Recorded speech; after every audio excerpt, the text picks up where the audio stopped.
Mainit sa kusina, pero mas mainit ba sa ilalim ng lamesa? What's up mga ka-Jacks? It's your boy Sivano, ang inyong straight image guy na handang makinig sa inyong mga lihim.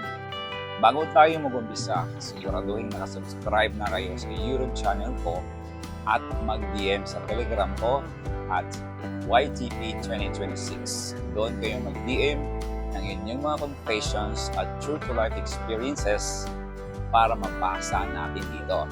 Today, we have a letter from Cebu. Isang kwento ng apoy, sangkap, at isang waiter na masyadong fresh. Ready na ba kayo? Ako laging ready. This is Just Always Keep On Loving or GAKOL by Sivano. Okay, ang sulat na ito ay galing kay Alex, 36 years old, isang cook sa isang sikat na restaurant sa Cebu o isang sikat na mall sa Cebu. Sabi ni Alex, Sivano, tawagin mo lang akong Alex. Matagal na akong single at focus sa pagluluto. Pero nagbago ang lahat nung dumating si Jay, isang 18 years old na bagong waiter. Sivano, ang guwapo niya, angkad, reno, at yung mga ngiti niya, parang dessert na hindi ko mapigilang tikman. Sa sobrang close namin, lagi kaming magkasama sa break.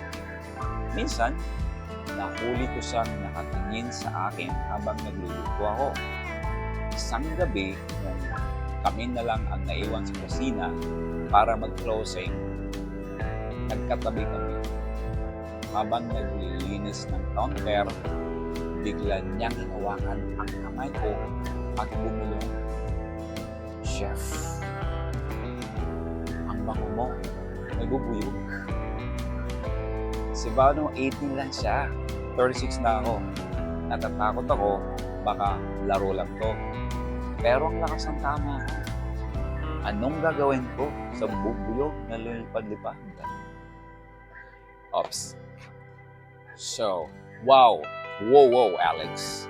Ramdam ko yung init ng stove nyo hanggang dito. First of all, let's talk about wisdom. Alex, 18 is legal, but it's a fragile age. Siguraduhin mo kung gusto mo siyang iserve o kung gusto mo lang siyang maging appetizer. Sa edad mong 36, you have the experience and the stability. Huwag kang padalos-dalos. Ang pag-ibig parang pagluluto ng lechon. Kapag minamadali mo, sunog sa labas, pero ilaw sa loob. Pero kung ako ang tatanungin mo, kung ako yung chef at may ganyang waiter na bumulong sa akin, baka hindi lang mo ang patikim ko sa kanya.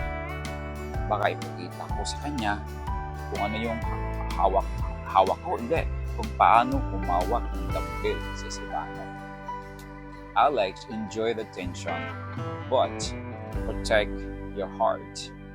If he's real, he'll stay even after the shift ends. Just always keep on loving, but keep your head and your apron on tight. Okay? Salamat sa pagtitiwala, Alex. At sa inyong lahat na may mga kwentong hindi may kwento sa iba, mag-DM sa Telegram at YTP2026. It's always open for your confessions. Pero bago tayo maghiwalay, alam niyo naman na ang YouTube may mga limitasyon. Masyadong spicy ang ibang parts ng mga kwento dito sa aking YouTube channel. And hindi natin pwedeng ipakita dito kasi may ginagawa talaga ako while reading some of your letters. Para sa mga behind the scenes, exclusive cuts at yung mga clips na masyadong naughty para sa algorithm, gusto nyo makita? Diretso na kayo sa Telegram ko at YTP2026. Doon, walang sensor. This is Sivano, manatiling palaban, manatiling mapagmahal. See you on the other side. Bye.